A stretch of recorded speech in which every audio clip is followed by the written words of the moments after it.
What kind of character is this? Step by step, he becomes a classic, but he is never the protagonist. Even though he is a big villain, countless viewers still love him. He always appears before the audience with an exaggerated and crazy image. Yet he has a heartbreaking past. If he hadn't fallen into utter despair, how could he have become so insane?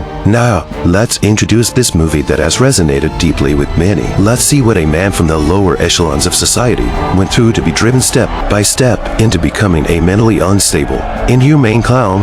The story begins with Arthur living in a town with simple and honest folk. His job is to bring joy to others as a street performer. One day, he was performing diligently on the bustling street when suddenly a group of thugs came and snatched the signboard from his hands. He chased after them desperately, shouting loudly, hoping that someone kind-hearted would come to his aid. However, on the busy street, it seemed like no one could hear his pleas for help. When he finally caught up, not only did he fail to retrieve the signboard, but the thugs also gave him a severe beating. Helpless, he lay on the ground, unable to move for a long time. When Arthur returned, no one cared about his recent ordeal. All that awaited him was the next performance. No matter how hard it was, he had to force himself to keep smiling, or he might lose his job. Arthur suffered from a severe condition that caused him to laugh uncontrollably when he was nervous or unsure of what to do. Since he couldn't afford proper medical treatment, he had to rely on free weekly sessions at a public welfare clinic. Although the doctor there didn't really care about him,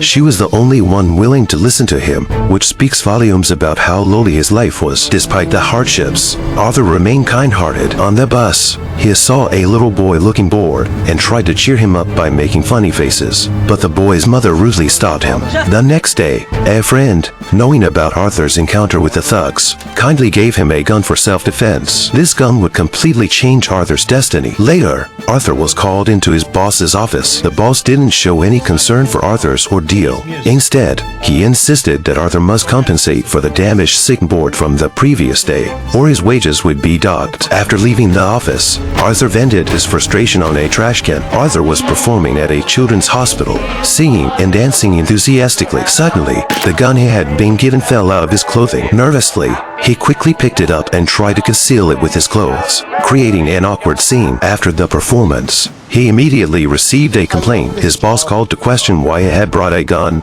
and Arthur hastily explained that it was a prop for his act. However, the boss didn't believe him. It turned out that Arthur's friend, fearing repercussions for himself, had betrayed Arthur. Hearing this, Arthur was on the verge of a breakdown. One night, Arthur encountered a drunken man harassing a girl on the subway. The girl gave Arthur a pleading look, but he was too scared to intervene. Instead, his nervousness triggered his uncontrollable laughter. The three men thought Arthur was mocking them and confronted him. They snatched his clown hat and demanded an explanation. Arthur tried to pull out a card to explain his condition, but they grabbed his back and punched him in the face. Arthur fell to the ground, but the man didn't stop.